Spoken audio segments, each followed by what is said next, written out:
Staf Umum Angkatan Bersenjata Ukraina 31 Januari melaporkan, militer Rusia total kehilangan 837.610 tentara di Ukraina sejak dimulainya invasi skala penuh 24 Februari 2022. Jumlah ini termasuk 1.670 korban yang diderita pasukan Rusia hanya dalam sehari terakhir.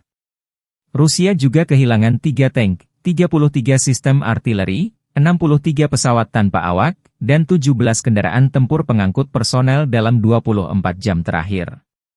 Menurut laporan militer Ukraina tersebut, pasukan Vladimir Putin total kehilangan 9.893 tank, 20.631 kendaraan tempur lapis baja, 35.552 kendaraan dan tangki bahan bakar, 22.445 sistem artileri, 1.265 sistem roket peluncur ganda, 1.050 sistem pertahanan udara, 369 pesawat terbang, 331 helikopter, 23.573 pesawat tanpa awak, 28 kapal dan perahu, dan 1 kapal selam.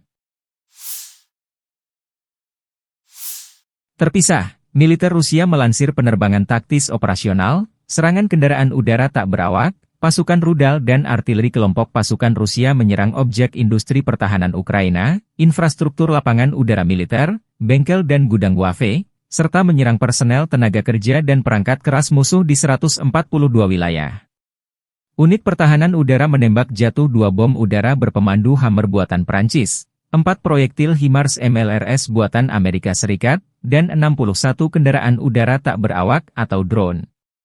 Secara total, sejak Rusia memulai operasi militer khusus, Angkatan Bersenjata Ukraina kehilangan total 652 pesawat terbang, 283 helikopter, 41.861 kendaraan udara tak berawak, 590 sistem rudal anti pesawat, 20.892 tank dan kendaraan tempur lapis baja lainnya.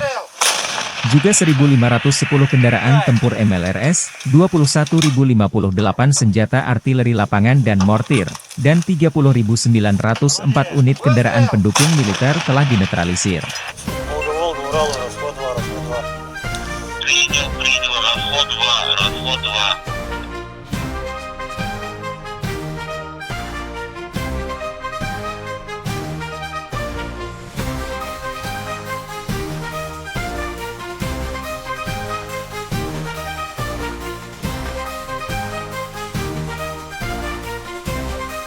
Download Tribun X sekarang, menghadirkan lokal menjadi Indonesia.